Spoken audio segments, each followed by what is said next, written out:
dynasty.log with yosemite, or we send it to Porty. Okay, folks, let's settle down. David, Jason, everyone. We're about to start. I'm happy to introduce Doug Jones. Doug is a linguist by training, BA/MA from Stanford in linguistics, I believe, phonology, MIT PhD in Hindi syntax. And then he did a little short stunt at the AI lab and at UMIAX before going on to work for our friendly government down the street at Fort Meade for several years. Then he went up to Lincoln Labs, where he's now as part of the, I don't know the name of the group. It's the Information Systems Technology, but my part's the speech group. Okay, the speech group. And he came to our attention, of course we knew him even when he was here, but more interestingly, he's lately been working on basically how useful it is to produce transcriptions of speech of variable quality, what people actually do with it.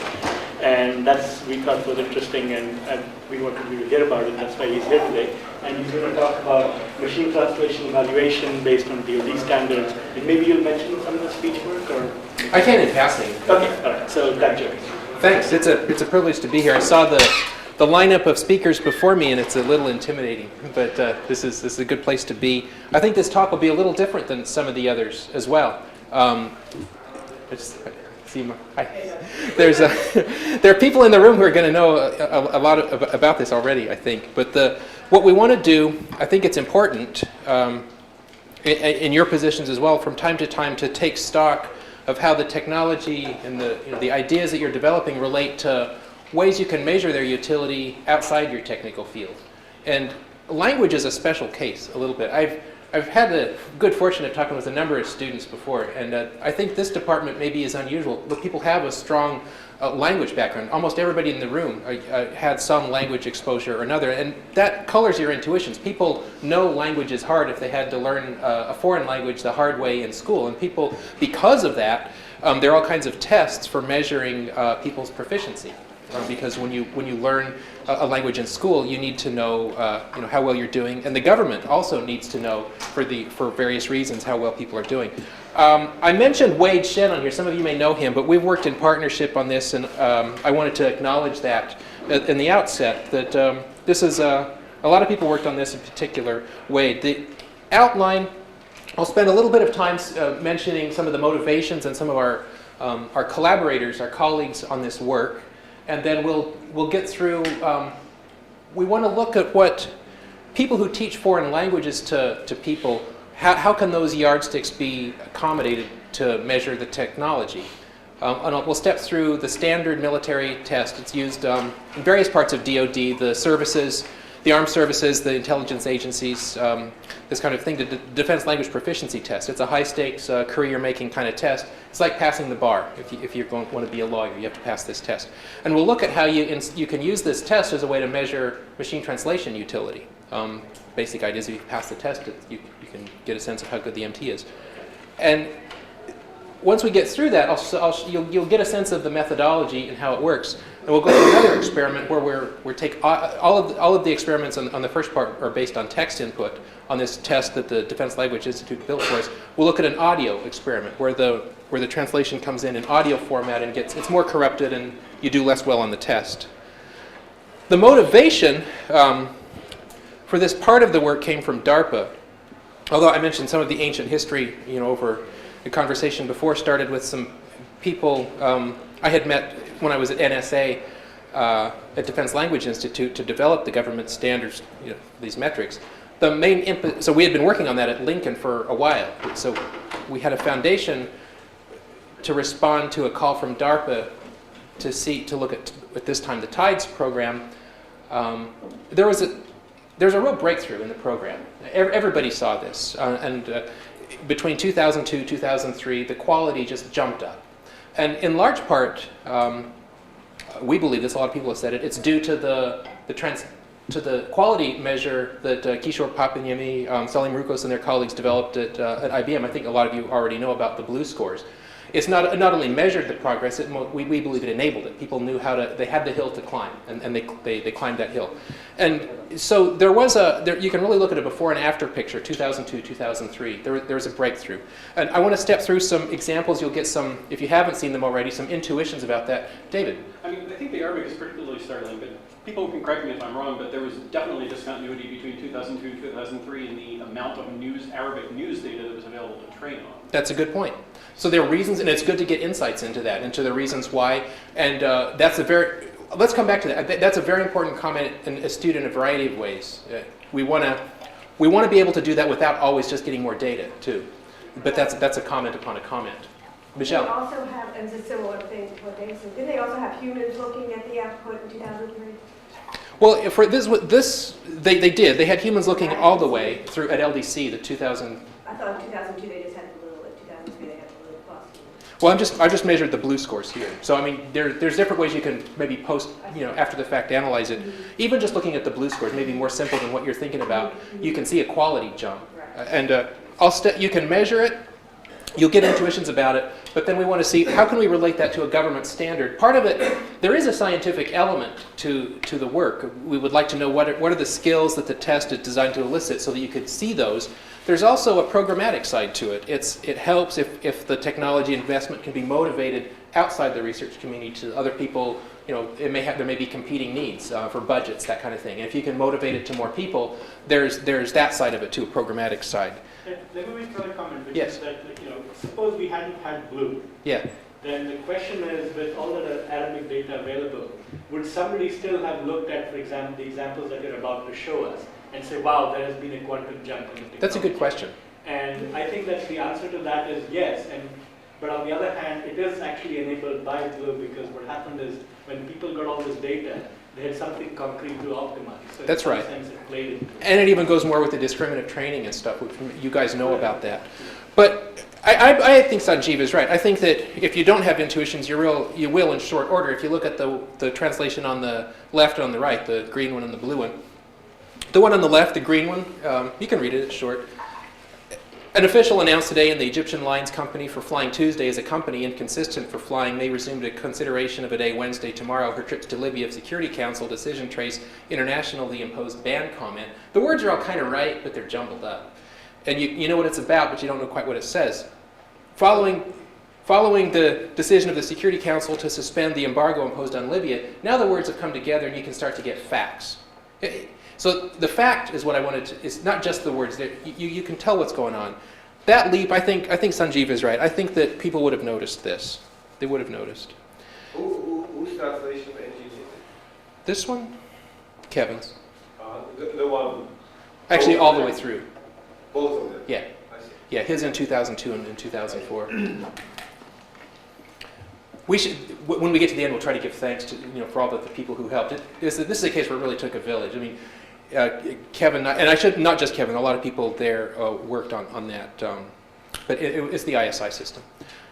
Now, for comparison, the human translation, an Egypt Air official announced on Tuesday that Egypt Air will resume its flight to Libya, so on and so forth. This is.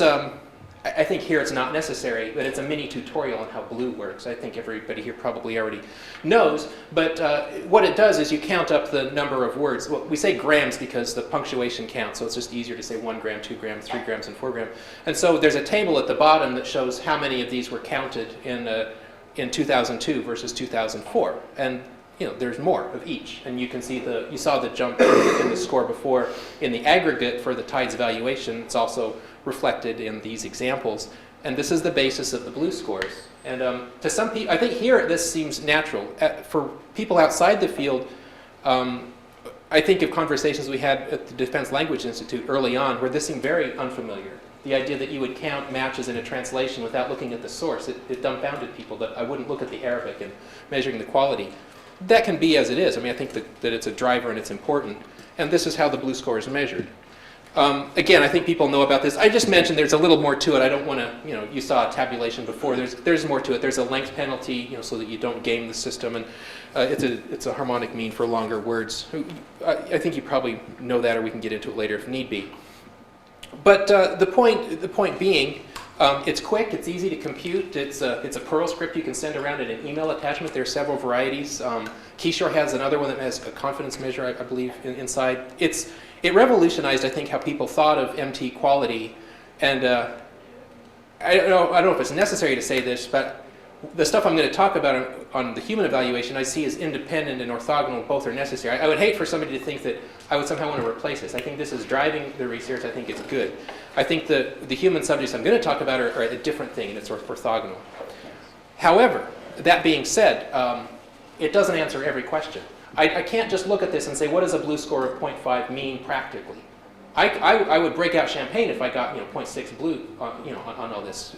We would all understand that. But outside this community, you wouldn't be able to answer what it's useful for just because of that. I reread the Alpac report cover to cover. I was aware of the general impetus of what that meant, but I hadn't. It's amazing what's in there. I think that there are many people who don't know what the Alpac report. The Alpac report. It was written in '65. It was John Pierce, wasn't it? AT&T chaired this. It's all on tape. Well, it interrupted machine translation research. It made it sound like it wasn't a good idea to invest in machine translation research, and there wasn't much in the country, in the United States, for a good decade or so. I think that, and things were different then, the translation, the systems, everything. But what wasn't answered was a utility question. What would it be good for? And we'd like not to be, there could be many ways of answering this question. I wouldn't presume that this is the only one. But I think that in general, it's good to have answers like this. Pick anything you want to say what it's useful for, and this is one kind of an answer. And so I think it's important to look through. I'm going to say a little bit more about who we work with, and for people who haven't heard. Some people have seen this pretty much all. I feel bad about that. But the Defense Language Institute, their mission is to produce operationally proficient military linguists. And their function is mostly SIGINT. We learned that recently, signals intelligence. So it's mostly not so interactive. The courses are tailored to that. It's the largest institution of its type in the world. 3,000 some odd students and residents, over 1,000 faculty, 26 languages there. If you learned Arabic and you didn't learn it from your parents and you're American, you probably learned it in Monterey. They have the testing procedures, and they're the gatekeepers for evaluating language proficiency for the services and the agencies. So we wanted to find out, how do they measure people? They're not all the same. They don't all, you have to have a method of telling when somebody's able to do a job, that kind of thing. So this is who we went to for the test. I mentioned before, it's a high stakes test. It's like when you want to be a lawyer, you want to pass the bar. You want to get flip pay, you have to get past level 3. It's the standard pay kind of scale for doing this kind of work.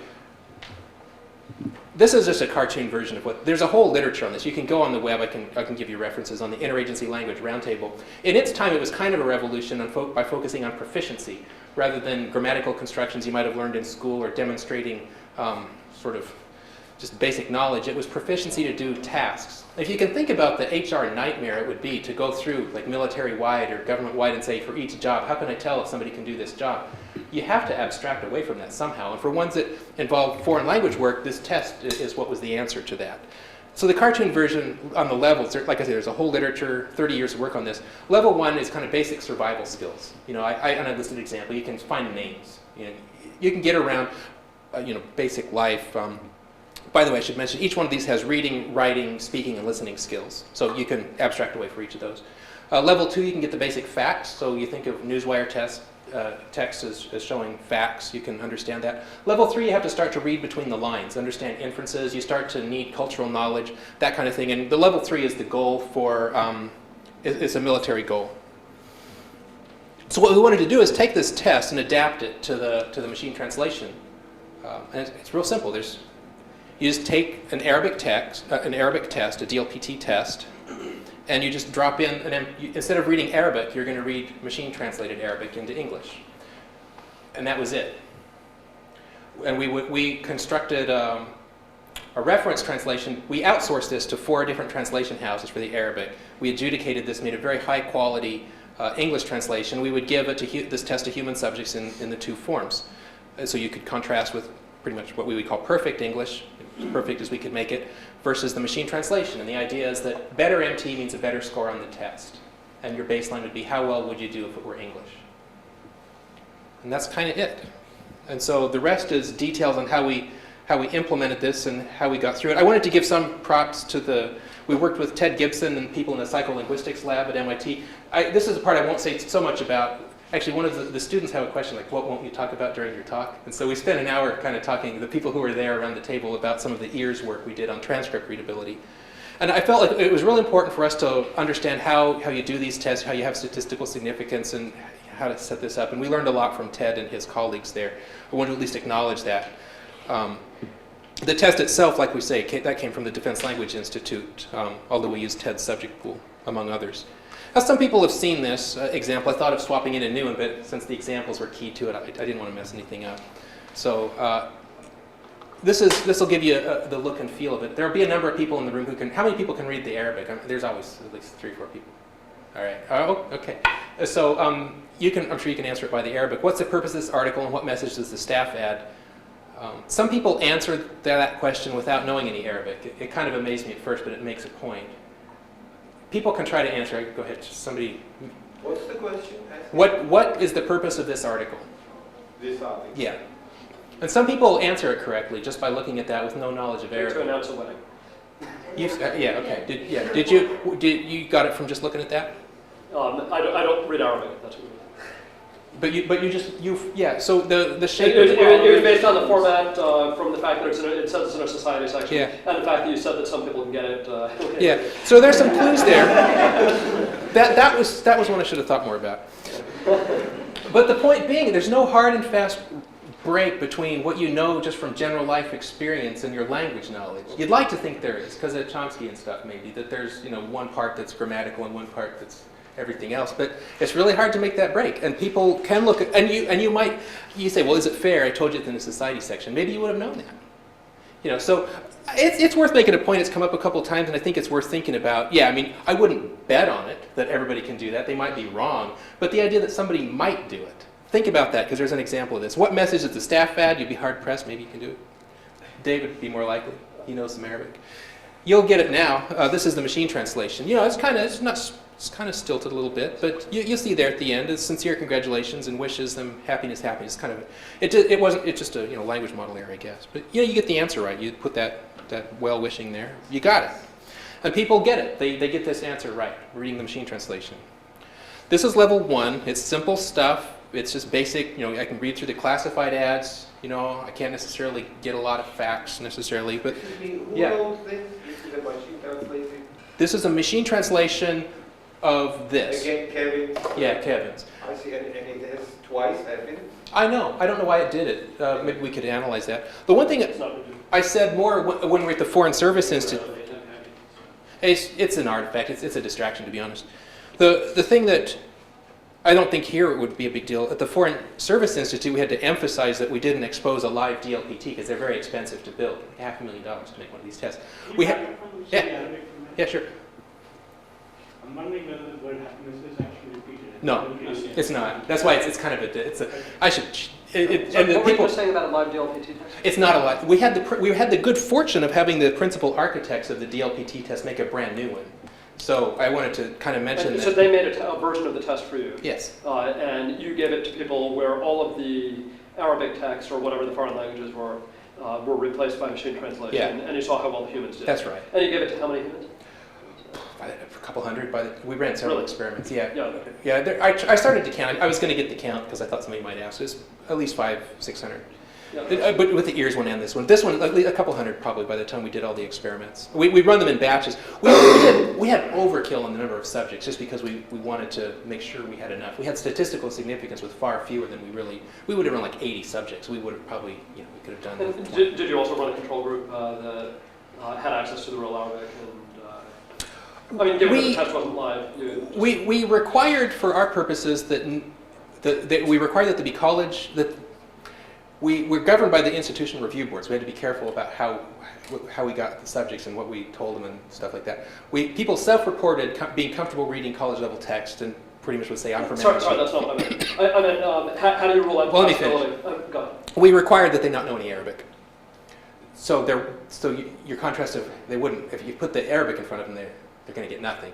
Not my question. You said that this wasn't a live test. Suppose somebody came and said well, you know, they had somebody write them a new test, but it was a much easier test than... That's a valid question. Some of the level 3 questions need to be improved, and we know that. That's a reasonable question. So you didn't actually test, see how Arabic speakers did? Arabic speakers that's one thing I was asking for people, I mean, especially for the students, to think of what might we do next. Yeah. Do the test with native Arabic speakers would be one. We haven't done that. Or dialect. We experimented in the classroom with Arabic learners. Yeah. We learned we should do the test differently next time. We didn't report on this one anywhere, but for a bunch of reasons. Excuse me. So we didn't. So that those would be some ones that would be interesting to do. Like so, native, maybe even full bilinguals could do it. But come back to that. See if it factors in much in a little bit. I skipped one because there was a reason for this. Why I skipped to level 3. Because the first example I showed was level 2, so I thought it would be kind of redundant to do a level 2 one. So I'm skipping to level 3. You just have to remember that the one with the suspending flights to Egypt or wherever it was. This is a level 3 one. You don't have to read the whole thing, but you can see it's pretty hard to read. A foreign minister's statement. Just think about why does the author consider the minister's remark dangerous for the Iraqi government? And it doesn't just spell it out. You have to think about it.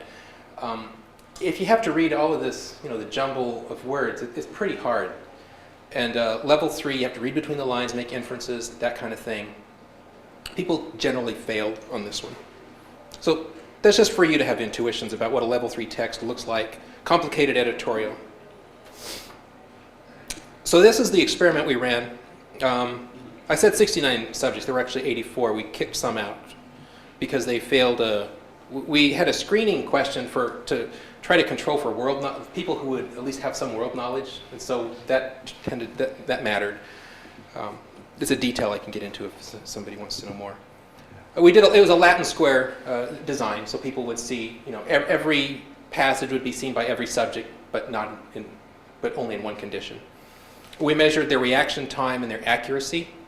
And the DLPT test has an accuracy threshold of 70%. There's a whole literature about why it's that, and a debate about details on that we learned a little bit about. This is the main, I should take stock of the time. I guess it's okay. This is the main result. I'm sorry, I'm missing I forgot to fix this slide. The bars on the right, the light colored ones, are the accuracy aggregated over the subject pool when they read, you can figure it out, when they read the English translation, or the professional quality one. The dark bars on the left are when they read machine translation. And the passing threshold was 70%. So they passed level 1, they passed level 2, and they failed to pass level 3. We got a certain amount of grief over why they didn't get 100% on level 3. But so we actually, we talked to the people at ETS who do the GREs and asked them to look at our materials. And their assessment is that it's basically GRE level stuff at level 3. Not everybody gets a perfect score on the GREs. So they're not, just because it's perfect English doesn't mean you're going to get a perfect score. That's just the nature of that level. It's much more difficult, even in your native language. It's almost kind of a conceit, I think, left over maybe from the AI days, that if it's human level, then it's when the machine reaches that's perfect. But it doesn't mean that people are perfect. It's just something to think about. I thought, yes, this mentions the proficiency, the levels of proficiency to do certain tasks. So level 1 would be like, can you find the names, basic survival skills. Level 2, the basic facts. And level 3, reading between the lines. So if there's any questions about that should be asked. The rest is details on this. The first slide on the left you've seen before. Now, the upper right-hand corner is the number of subjects who passed the test. Go back to the previous one. I had a question. Yeah, well, it's on the upper left-hand corner. Okay, all right. So my question is, so there's the standard DLPT test that they have. Yeah. They are required to get a score of 70% in terms of the translations that they produce, or in terms They don't have to of produce answer? translations. So they never produce translation. They only answer questions. Yes. Okay. That's also a very astute question, because that asks the question, what is the role of translation in the job? Not every job that would require foreign language skills would require translation. Okay. unless you handed that to somebody else who had to do the job. So all you're doing is you're saying, okay, let them do the same task, and we'll give them either perfect translations or crummy translations. Yeah. And for our pilot one that we didn't really report on or make a big deal of, but we asked the score, when the people who were, this test had to be hand scored. And so the scorers, we asked them to, we required for them not to know the condition of the material. So in some cases it was Arabic learners in the classroom. In some cases they were reading machine translation. In some cases they were reading human translation. They didn't know. So they scored the test as if they were Arabic learners. Nothing special for us. We felt that was important to make it as double blind as we could, just to go by those standards. The upper right-hand corner, I think, is fascinating to me. It's the number of people who passed. And so, like I say, the ones on the right, the light-colored ones, that's reading human translation. It didn't make a percentage on this. I'm not sure what that would mean exactly. You can make it mean whatever you want, I guess. But 12 people passed level 3. So I thought that was pretty interesting. What was special about them? Yeah, Michelle? Yeah, that's what I'm questioning. Well, we don't know. We don't know. We would like to know. Maybe their DLAB scored. That would be interesting. You know, when you get there's a pre-test for in the military, at least, when you learn a language at DLI, you have to pass the Defense Language Aptitude Battery. Certain score, I think it's 130. I don't know. It's a kind of an artificial language test, but it tests your ability to learn languages. And so you don't get to take Arabic unless you get a really good score on that. I'd be curious, what's special about these 12 people? Maybe they're just lucky, you know? I don't know, you answered that question. Could you be lucky all the time? You know, and answer them enough? That's an unknown, we don't have an answer to that. Well, they might just be very good at deciphering empty output. Then that would be good, because maybe there's skills that people have that we could teach, that we could detect and say, all right, we wanted to say level 3 should be the goal, you know? Well, the question is framed in such a way that it's you're trying to enable people to do something. Well, I mean, one experiment to run would be to take Arabic learners and have them see if they're better at deciphering the MTF. That's what we want to do. That's on the plate. Right. That's what we want to do. We want to say, let's take somebody who's had a little bit of Arabic, and we could say a whole year, maybe a few weeks, and then do this. So you don't go in naive, and maybe give them both. Give them the Arabic and give them the, Right. you know, open it up. Give them anything. Take forceful. Give them a dictionary too. You know, I mean, why? You know, there's no reason to limit yourself, but those would be some of the questions we'd like to look at. That's a natural one. there's another line of experiments that comes to mind, although this might be hard to do in practice. It might be that even though the stuff is hard to read because it's not English and you're not used to reading it, that the information really is there, as evidenced by the people who passed it. What if people didn't have to read it blind, but were allowed to mess around with it in a word processor to get it into shape before answering the question? What if you actually made that a separate task? So you have some people whose job it is to improve the fluency of the MT output.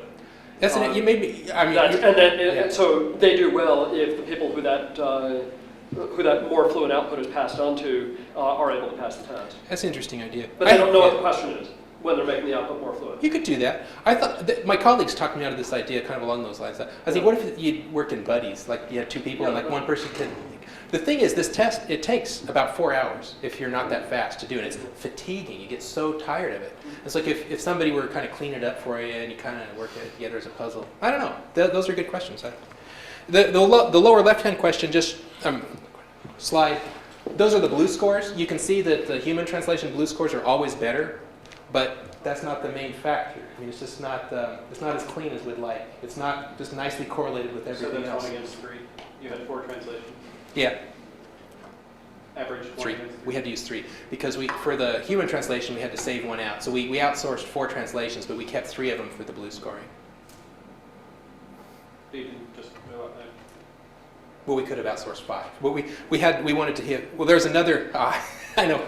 There's an experiment I've suppressed in this because I didn't ever like it.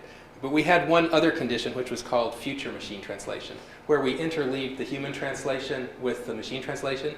And because we did that, we had to segregate some of the reference translations so that you wouldn't get an accidental leg up from that. But that's ancient. I mean, I already forgot. The reading times, that might surprise you if you're able to see what the legend says. It's seconds per word. So that's lower is faster. So then the question is, why are they reading the hard stuff faster? I mean, that's a natural question. And we asked people, we had exit interviews, we'd ask some questions, and we made ourselves take the test, so we also had our own intuitions. People skim. If it's long, even if you didn't go to Kaplan's, training center, you kind of know, look at the question and then go up and find the answer and skim and then answer the question. And the level 3 ones are long enough, it's like a page and a half of stuff. And so you find the question and skim through, and when you get the answer, you write the answer. For the level 1 ones, they're short enough that you don't really do that. That's our best explanation for that. So it's 2 different skills. We've seen that in other experiments. This would fall under the category of things I guess I won't talk about so much, about skimming versus careful reading. See, Terry's here. We have some other companion experiments where we've looked at those kind of differences, and it's good to know what people are doing. This is just the fun part now. So you've seen the basic motivation, you've seen an experiment, and so kind of went all the way through that. And we looked at the motivation for this, the next set of experiments was for ears, because part of the DARPA EARS program was producing Arabic words from audio. So we wondered, well, what's good enough? Well, what's it good for? What can you do with that? Well, we had an easy answer for that. We'd say, well, take the Arabic words and then feed them into machine translation, see if you can pass the test. And so we did this next experiment. You might have intuitions, you might not. You will probably when you see the output. But you can see what we're trying to do and how we would frame the question, how we'd know what the answer looks like. And so this is the one part where I want you to listen. I had some feedback from here before, so I turned that down. Some people will be able to answer this from the audio. منعت أجهزة الأمن المصرية في مطار القاهرة الممثلة المصرية المعتزلة صابرين من السفر إلى المملكة العربية السعودية بصحبة زوجها طارق جلال محمود. Okay. So there's actually a lot you could learn, I think, from listening to that, if you listen carefully, about the question, why did Sabrine have to change her travel plans? I mean, it's a stretch, but did you get anything at all? Saudi Arabia. You heard that. That was the thing to hear. So you'll know, okay, at least maybe it's on topic. Did you hear her name? Sabrine? So if you heard her name, you might know it's on topic. That's probably about it, unless you know some Arabic. But at least you know something. There's some words in there that match part of the question. It turns out it's not. The answer won't involve Saudi Arabia. It's not your fault. But this is what the audio MT output looked like. The Middle East had prevented Egyptian security bodies at Cairo airport. Mutazalites. I don't know. You hear the Saudi Arabia. Could you answer the question? Pretty much nobody can answer this based on this. This isn't enough. It's not enough to go on. People surprise me. Maybe you can answer. You'd probably get an answer. Who said something? Yeah. Yes. What was your full answer? Go ahead. Security issues. I don't think you'd pass. I think the key was stronger than that. It depends on the answer key. They stopped her from leaving. You might. Security forces stopped her from leaving Egypt. You might get that. Now, would you get it if you had the text MT? I think so. By the way, Sabrine, I guess it's kind of like, it means steadfast, is what I'm told. So it's kind of it's a name that has a meaning, which names often do. So that name got translated here. Yeah. So you would. Security forces prevented at Cairo airport. You'd probably get the answer. So by now you should have the intuition. You fell below the bar for level 2. Didn't quite enable you to pass on the aggregate. Level 3 is kind of perverse, I guess. We ran it too, and just saw how bad it would be. That had 56% performance accuracy on audio MT, and they still passed level 2. Level 3, of course, they didn't pass either one. We didn't expect they would because they didn't pass level 3 on the text. But that was a baseline. I've moved pretty quickly through. I don't know if this is good or bad, but I wanted to. This is a general framework for measuring the utility. You can imagine you have audio coming in, or it can be foreign language text. You convert this to English. You have if it's a job that's worth building technology around. There's already somebody doing that particular job. There's a human baseline you can look at as a performance, whether it's translation, transcription, whatever it is. And then you can look at native English speakers looking at the output from these different processes and try to quantify that effect according to some threshold. And the rest is variations on this. I mentioned we've run upwards of 500 subjects in different experiments mostly for DARPA EARS, DARPA TIDES, and kind of these pre-Gale studies. on this question. I think the rest is just it's some conclusions. Some people we need to thank. I'm not sure the list is long enough. It's been a collaborative effort with a lot of people that be at the Brain and Cognitive Science Department at MIT and also Defense Language Institute. Osseila El-Khatib and Husni Ibrahim did the scoring. A lot of people there did a lot of work under very tight deadlines. I think the thing about the test, I've mentioned more in just conversation. You can think of us kind of having a national foreign language deficit in a sense. We have what, 250 million people, not all monolingual, but there's a lot to keep up with. And what are you going to do? You can invest in the technology, the research, these kind of answers, machine translation kinds of answers. You can train people, but it takes a long time. Maybe there should be some kind of mix. But what we're trying to do is have a yardstick that would say, whatever you've done here, whether you've trained a person or you've given the machine translation or any kind of technology or both, can you tell if you've made a dent in that? And I think this test is something that helps with that from the foreign language point of view. Specific conclusions, we've repeated this a couple times, and we have the significance. We believe we've demonstrated that current state-of-the-art machine translation enables the level 2 skills. We've been kind of chastised for saying you pass level 2 because that you can sweep a lot under the rug with that. We don't really want to say that. We kind of look at the skills that are involved in level 2 and say that we've enabled those as measured by this test. We think that level 3 is a good goal for Arabic. I think it makes you think about some questions. First of all, right now we haven't achieved that on the aggregate, but if you think ahead and say, imagine that translation is so good that you can read the Arabic, the newspaper article, the complicated one, it's perfectly fluent, everything. You're still going to miss something. You are. You're going to miss details. You're not going to know that about that part of the world. You'll not know something about that country. What are the things that should be in arm's reach that you should be able to read to fully understand that passage? And we talked about this in the break, a number of us around the table, the student meeting. There are lots of precedents for this. Maybe there should be kind of companion search programs that have pre-looked for complicated things. You might need to know specific cultural knowledge.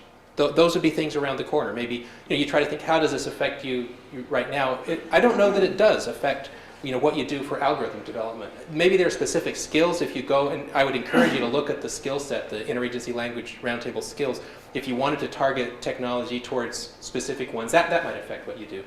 But for overall, you have in my opinion, a pretty good hill to climb with Blue and maybe companion-related measures. You want to improve that. You know that's good. Maybe every once in a while you take stock and you see where things are. I wouldn't presume to put this in competition with that. I think they're very different kinds of measures. I think the other specific thing we've learned is that the audio-based MT, the way we set it up, I think I mentioned in passing this was under very tight deadlines. We passed files around the country. BBN, it's the audio processing, we sent this out to ISI for the MT. You can imagine doing a much more tightly coupled machine translation experiment where you're going to get better output. I think the measure is fine. You might find that you passed or come closer to passing.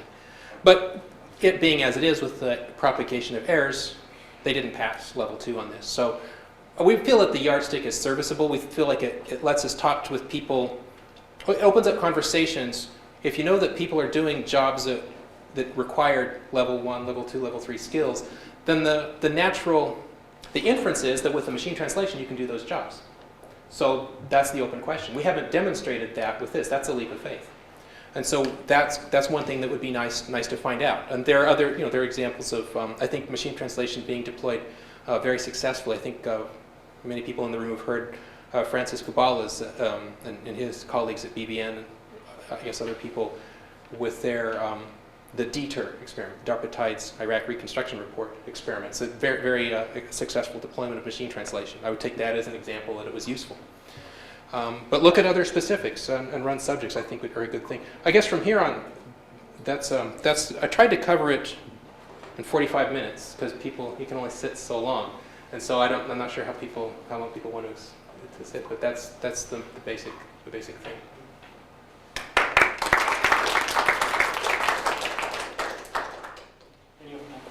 Sure.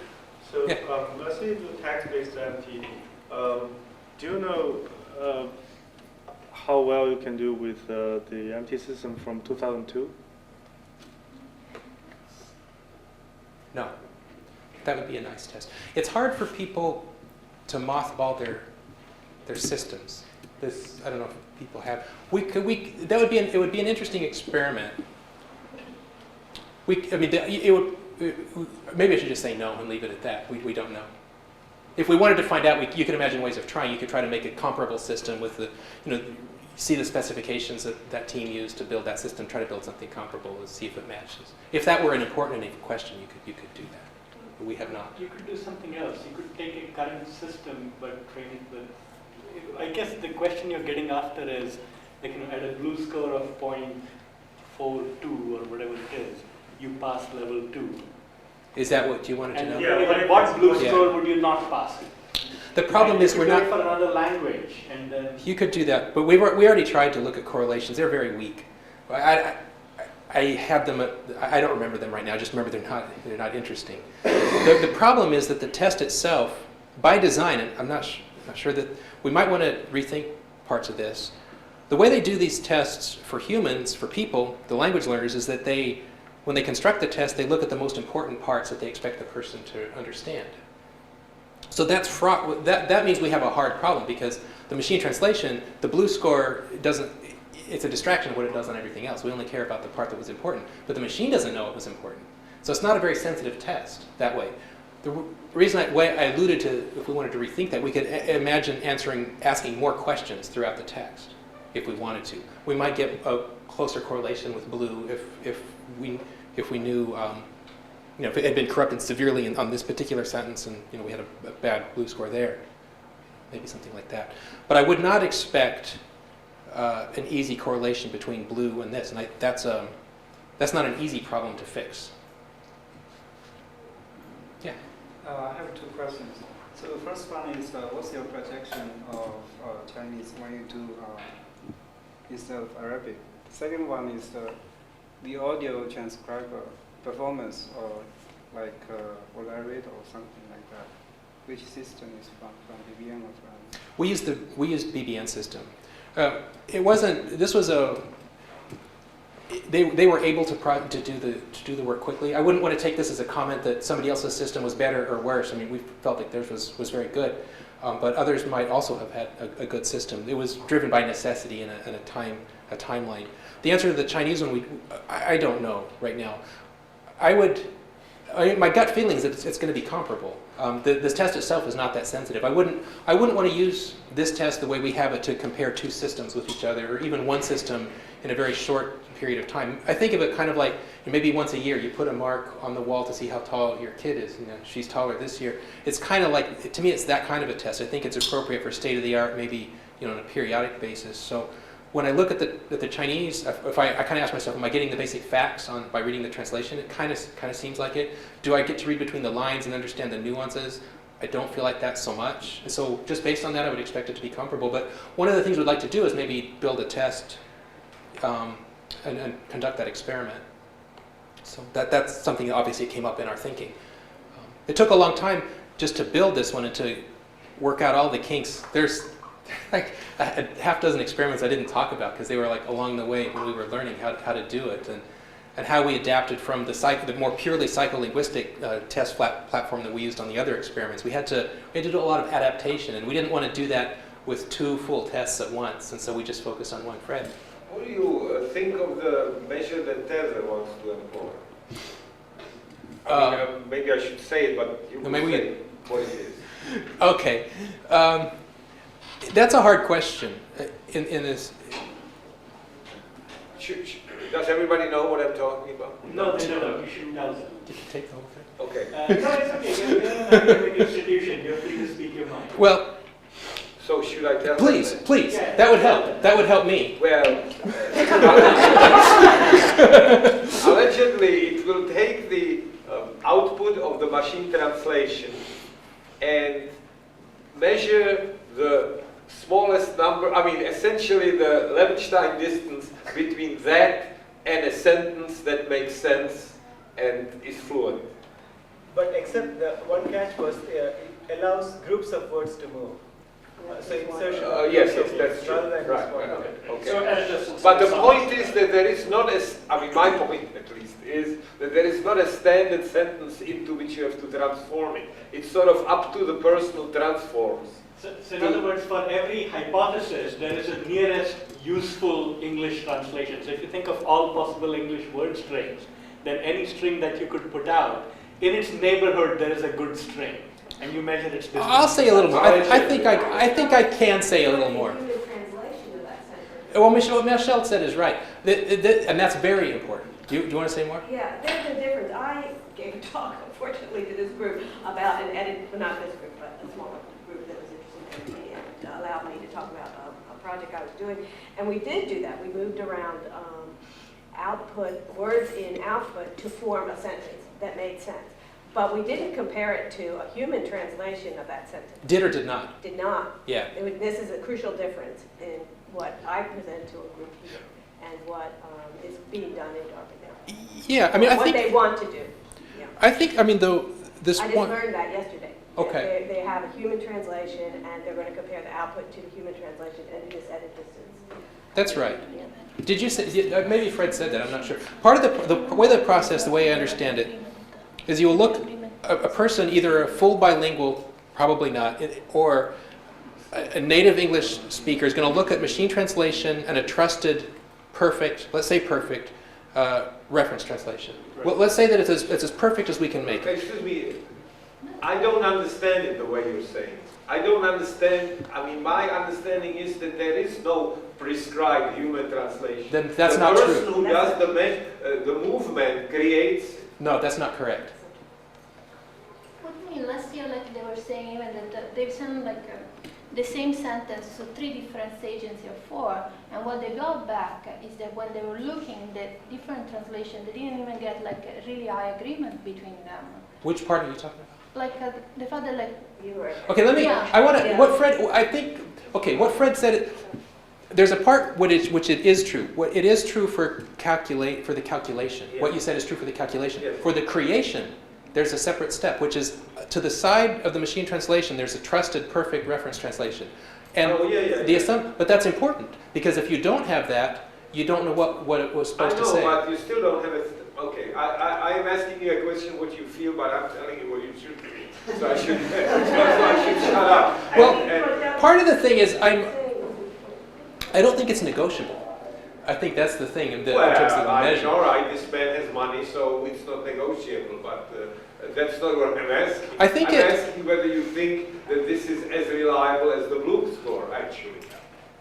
I don't think we know enough about it. I think the first order of business is to find out if 2 people can agree. There's two measures of agreement. One is there's a strong one and there's a weak one. The strong one would be if I have 2 people presented with the same machine translation and the same reference translation, will they make the same edits? I don't think that will happen. Exactly. That's the strong one. The weak one, will they have the same error rate? Maybe that would be good enough. I don't know. Let's say that happened, if the strong one happened, and okay, then you can start to do some things like Mark Lieberman has started to do. Maybe you've done this too. Yeah, you can start to demonstrate correlations with blue. And if you do that, then you have the same hill. And if then it's fine. You don't worry about it. Now, we haven't seen it yet. I think that the first order of business is that these experiments have to be conducted. Maybe try the strong one. If the strong one works, then that will. And if people agree more than you thought they would, maybe the guidelines can be tightened up so they agree well enough. If they don't, do they agree on the error number? That you don't feel as good about. But if it correlates with the blue, then you feel a little better. And so we just don't have. Then of course you feel good about the blue. That's right. And then you can, and then you know what to do. I don't know what other. Yes. But there is a fundamental flaw in this metric that I feel. So for example, you say that, okay, the way it's going to be evaluated is I'm going to sit down and I'm going to take an Arabic sentence about which I know absolutely nothing. I'm going to take a trusted English translation. I'm going to sort of internalize its meaning because that's what I really am after. Yeah. And then I'm going to look at this machine translation output and start playing with it until I get a reasonable sentence. Meaning it doesn't have to be completely grammatical, it can be missing things. And then I have to convince myself, had I read this sentence, I would have gotten the same meaning that I now already have given that I've already read that sentence. Now let's go to a real operational scenario. There is no real sentence. Yeah. Right? Knowing that editing it a little bit gives me some meaning. What do I make of it? Like, maybe it's the wrong meaning. I have no idea to the real access to the real meaning. To me, then that's another. I would want to have. I think you'd have to. Maybe you could run an experiment. Maybe we could drop in. These materials. Run them through. You're going to have these edit distances. Is that going to correlate with performance on this? I don't see why it should any more than the blue did, because the way this specific test is designed, it's not looking at all of the sentences equally. So, I don't know what it's going to correlate. I think there's a better chance for it to correlate with blue than this. It's elusive. Meaning is elusive. It's a foundational question. What does things mean? What is the meaning of this? And I don't think that's easy to answer. If you can get people to agree on what they did based on what they internalized, that's a first step.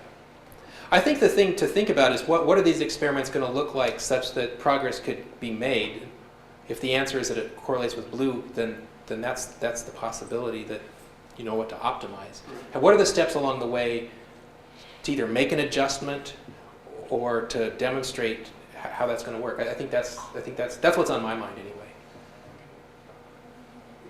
There's an analog of adequacy and fluency in this. I could give you machine translation output and say edit it so that it means something reasonable. But see, then I say, okay, now make it mean the same thing as this. Yeah. And so in what they describe, it's not clear to me that they necessarily want. First of all, it's not clear to me that I'll do the same edits for one or the other. Yeah. And it can be biased by the trans. Maybe you would do a different thing with a different translation, like I think you were saying. What if you had 4 or something like that? Maybe it would be different. Would they be important? The same guidelines. That was one of the talk last year to the MT meeting. Yeah. They get the same guidelines and they were able to produce different results. Then they were getting one against the other 3, and the blue score they were different. Yeah, that's right. There was not even agreement between human subjects that they were agreeing, and you give them direction. The difference here is that, in that it's unconstrained. You look at these are translators. Yeah. Yeah. So, this is it's an artificial thing. You're looking at the answer and somebody already did the work for you. So that's a strange situation. You already have a translation to look at, and you're supposed to trust that.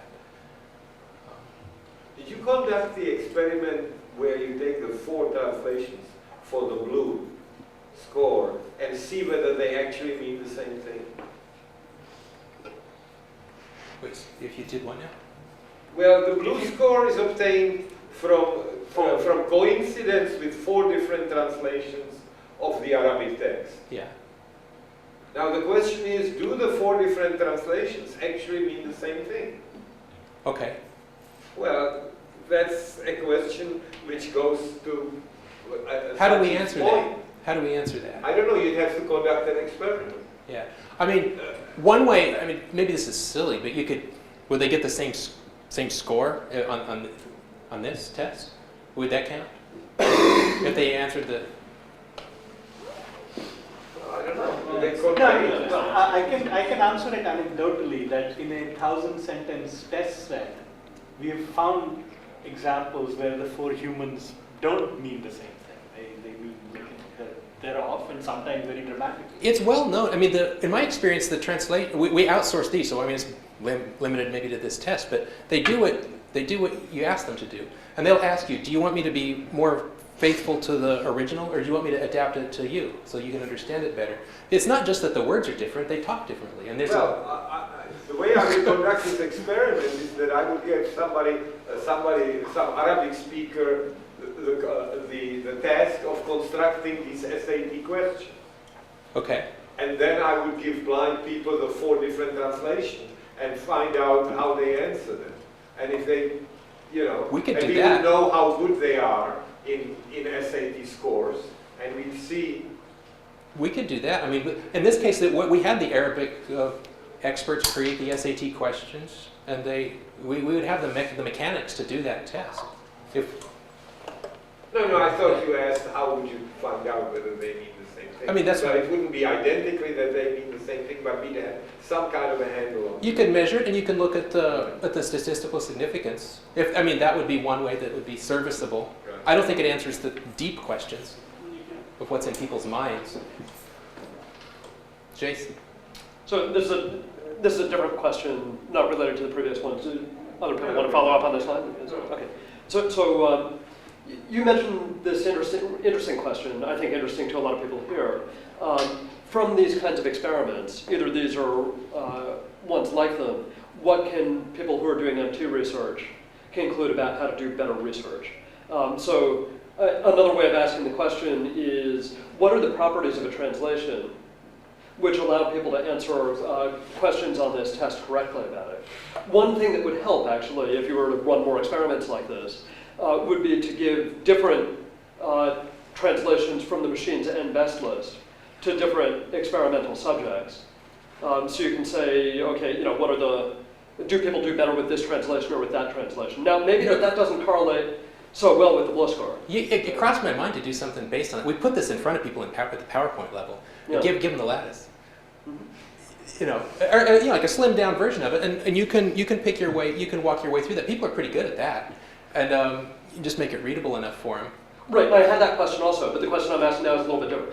Yeah, it is. Yeah. You pull 3 or 4 translations out of the lattice. You make sure that they're substantially different, not just different at one word. So I started. And you give each of them to a quarter of the subjects, and then you ask, okay, over all of the questions, could you build a classifier based on some human designed features, which picked out the sentences that picked out the translations that enabled people to answer the questions well and discriminated them from the others? I think you're asking a lot out of that experiment. I think that's a cool idea. I think you're asking a lot to have it tell you what those features are.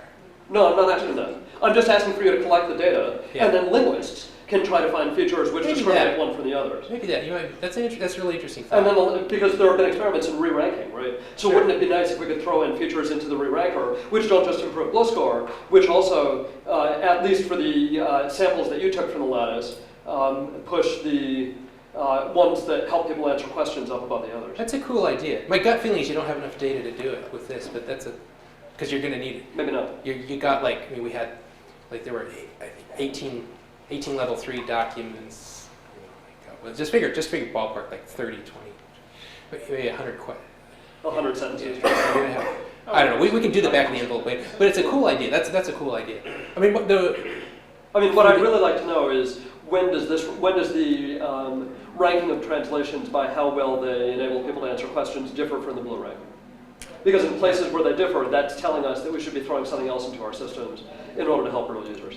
Yeah, that's a neat idea. Maybe determiner. I'm just picking at a random. What if determiners didn't matter that much? For example, but you got determiners right all the time, and it bumped up your blue scores, but it didn't really help. Sure. So you might want to have blue prime, which ignores determiners. Something like that. That's a cool idea. Oh yeah, that's neat. Overall, I felt like the experiments you have to have an intuition. You use the experiment to quantify your intuition, but it won't give you the intuition. Yes, exactly. Could we learn that? Thanks. Thanks.